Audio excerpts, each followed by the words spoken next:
बधाई हो महादेव। देवी पार्वती आपकी परीक्षा में सफल हुई। बधाई हो प्रभु, बहुत बहुत बहुत बधाई हो। सखा, अब आप उनकी प्रतीक्षा का अंत कर दें, उन्हें दर्शन दे दीजिए सखा। अभी केवल वो अपनी पहली परीक्षा में ही सफल हुई।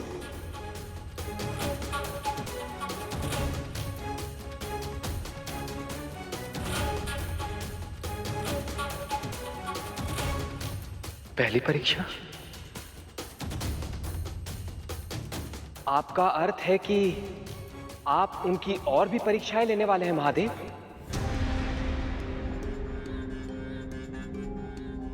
उनकी पहली परीक्षा के उपरांत मुझे यह ज्ञात हुआ कि इस अवतार में देवी सती पहले से भी अधिक निस्वार्थ और धैर्यवान हो गई है।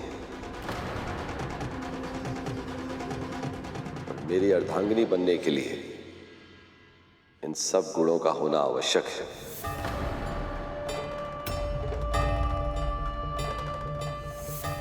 इसके अतिरिक्त स्वभाव की विशेषताओं के कारण अब वो अपने हित से अधिक संपूर्ण सृष्टि के हित के बारे में सोचती हैं।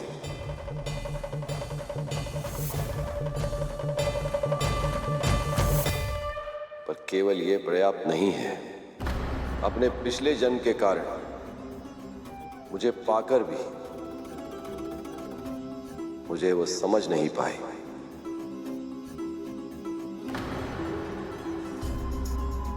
मुझे जानना है कि अब इस जन्म में वो मुझे, मेरे विचारों को, मेरे दर्शन को, मेरे तत्व को संपूर्णता से समझ पाती हैं या नहीं।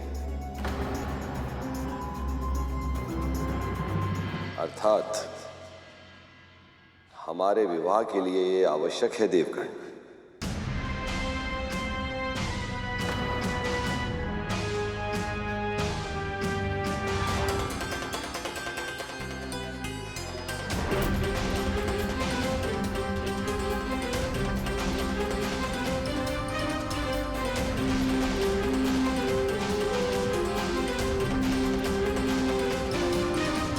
फिर माँ, महादेव ने उनकी परीक्षा कब ली और कैसे? महादेव देवी पार्वती के त्याग को देखने के बाद समझ चुके थे कि देवी पार्वती दूसरी परीक्षा के लिए तैयार है, और दूसरी ओर तारकासुर के आतंक से वो अभिज्ञ नहीं थे। इसलिए शीघ्र ही दूसरी परीक्षा लेने के लिए उन्होंने फिर से अपना वेश बदला।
कल्याण।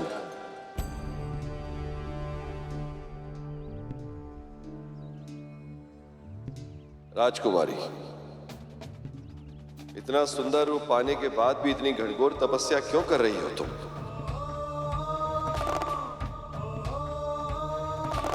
यह आयु साधना के कष्टों का अनुभव करने की नहीं है, बल्कि विवाह करके ग्रस्त जीवन का सुख भोगने की है। यह हमारी प्रिय सखी पार्वती है ऋषिवर। अपने प्रियतम महादेव शिव के साथ विवाह की इच्छा के कारण गहन तपस्या कर रही। शिव के साथ विवाह? उस औघड़ के साथ विवाह?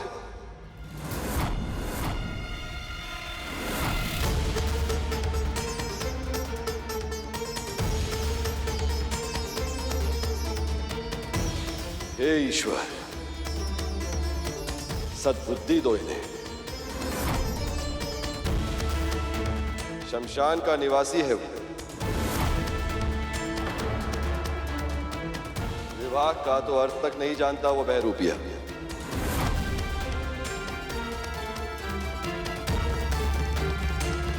ऋषिवर, आपसे निवेदन है, कृपया करके ऐसे वचन ना कहें, हमारे सखी के हृदय को कष्ट पहुंचेगा। ऋषिवर, हमारी सखी शिवशंकर से असीमित प्रेम करती हैं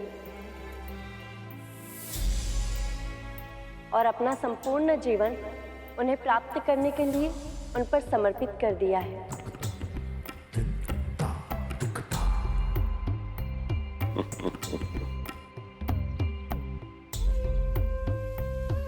क्या इन्होंने या आप में से किसी ने शिव शंकर को देखा है?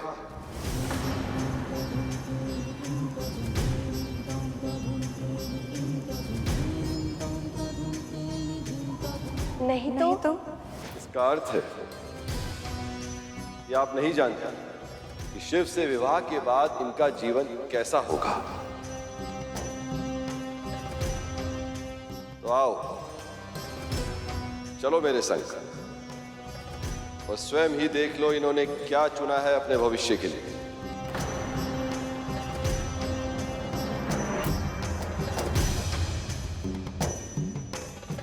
अधिक सोच विचार केवल समय व्यर्थ करता है देवी। साधु के कथनों का मान रखो और चलो मेरे संग। मुझे विश्वास है कि वास्तविकता देखकर तुम्हारी आंखें फटी रह जाएंगी, पग डगमगा जाएंगे और संकल्प अपने आप ही क्षीण हो जाएगा।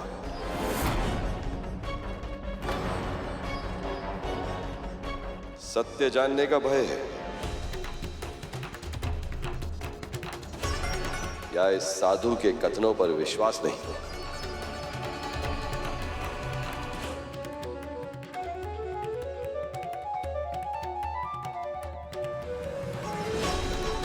चलकर देख लेने में कोई बुराई नहीं है देवी।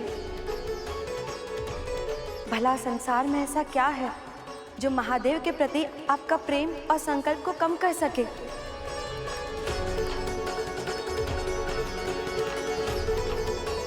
और देवी, साधु सन्यासियों के अपमान से तप का पुण्य कम हो जाता है।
ये अब कहाँ लाए हैं ऋषिवर?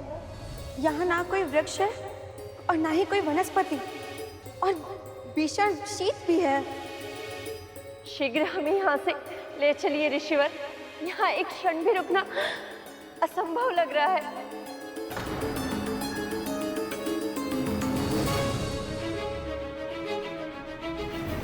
शिव के निवास कैलाश स्थान पर इससे भी कम तापमान होता है।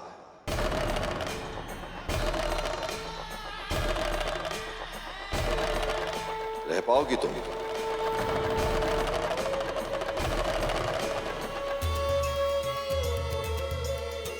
पार्वती मौन क्यों है?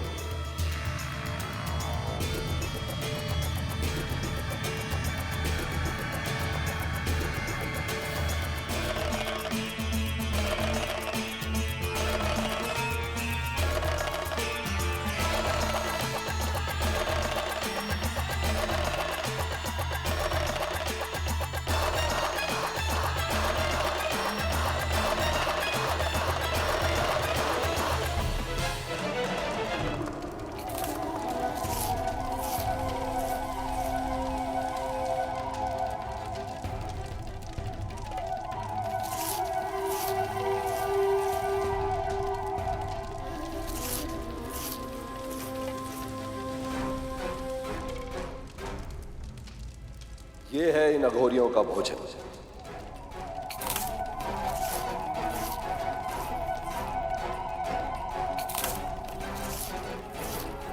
शिव भी इनकी तरह भिक्षा मांगकर भोजन करता है। स्वयं ही देख लो कि वो तुम्हें क्या खिलाएगा।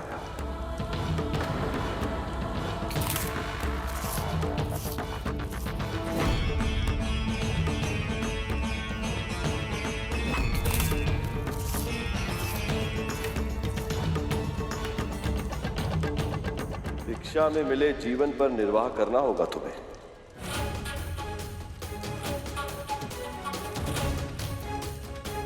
और तो और उसके पास तो उचित पात्र तक नहीं,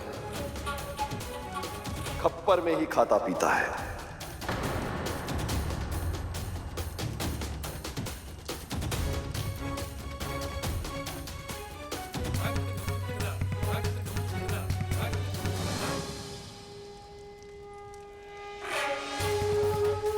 विचार करो देवी, क्या तुम कपाल से बने खप्पर में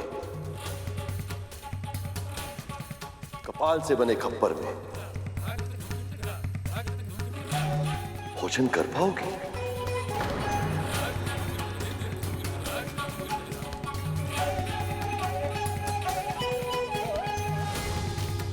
महादेव इस प्रकार देवी पार्वती की भावनाओं को क्यों ठेस पहुंचा रहे हैं?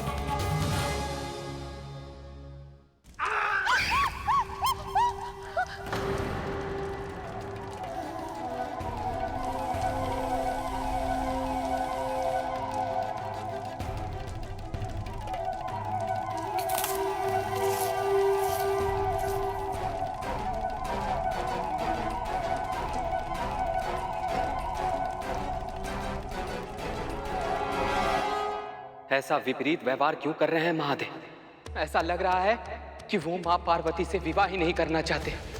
इतना भयभीत कर रहे हैं ये इन्हें कि इनका संकल्प दुर्बल पड़ जाए और माँ पार्वती स्वयं विवाह करने से मना कर दें। इतना ही नहीं देवराज, महादेव तो माता पार्वती को ऐसे भड़का रहे हैं जैसे मानो वो चाह रहे हो कि माता पार्वती उनके साधु रूप पे अपना क्रोध दिखाएं, जिसके फलस्वरूप उनके तप का फल कम हो जाए। महादेव की ये परीक्षा तो दो धारी तलवार है, माता पार्वती इस पे कैसे सफल होंगी?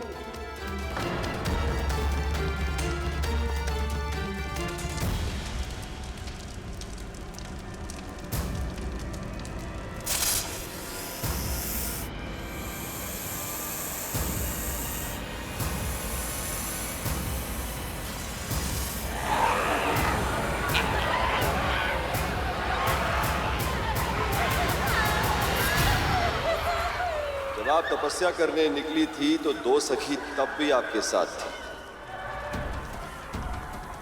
और उस शिव का तो कोई मित्र भी नहीं, ना साथ ना समाज,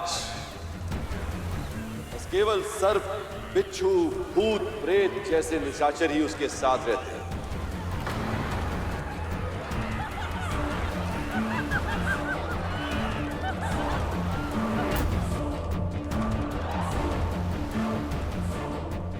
क्या तुम रह पाओगे?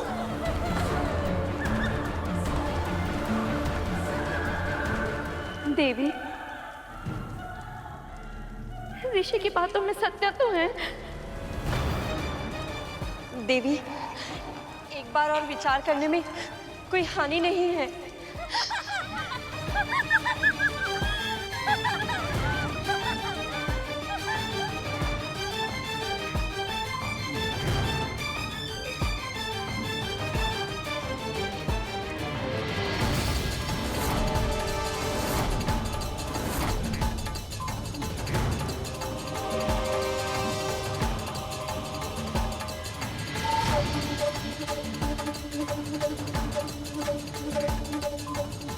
मैंने तो यहां तक सुना है कि पिछली पत्नी के साथ उनका प्रेम भाव कम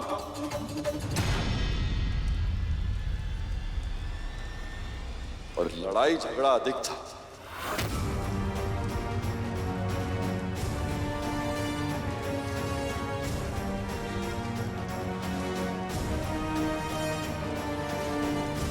वो निसहाय निर्बल कन्या शिव की क्रूरता से बचने के लिए आत्मदाह करने के लिए विवश हो गई थी। मुझे तो ये सुनकर भी दया आती है।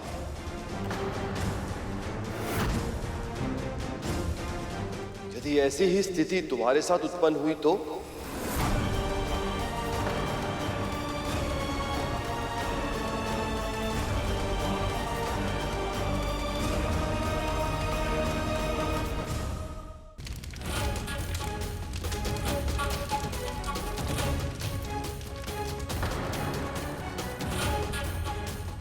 इसीलिए कह रहा हूं देवी,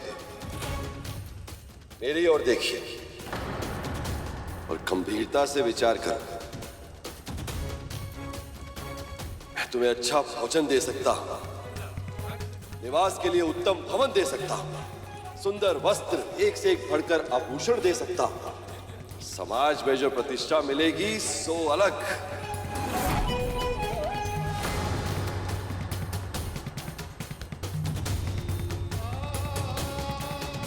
इसीलिए कह रहा हूं देवी, अपने हृदय से शिव का विचार त्याग कर मुझसे विवाह कर लो सुंदरी।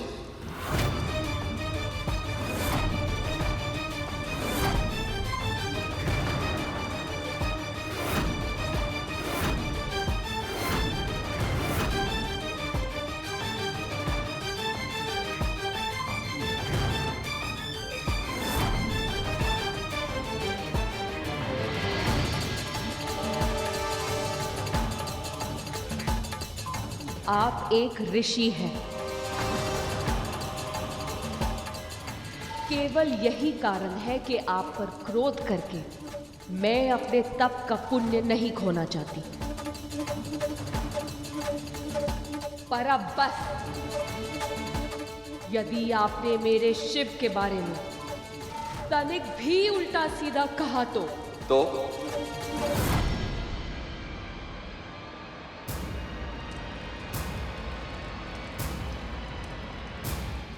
क्या देवी,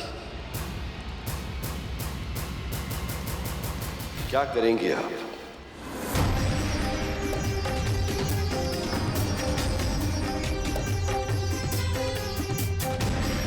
बहुत हो चुका आपका अनर्गल प्रलाप।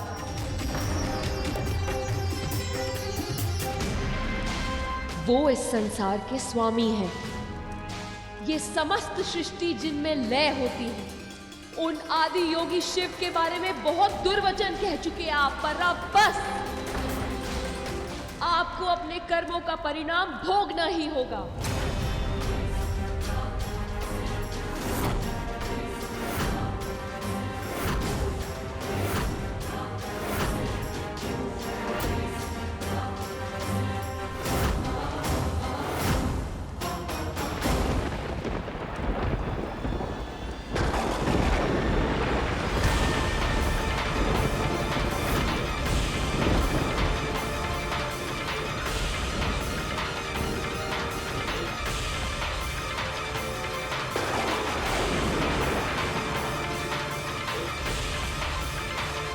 मैं महादेव की लीला समझ नहीं पा रहा हूँ।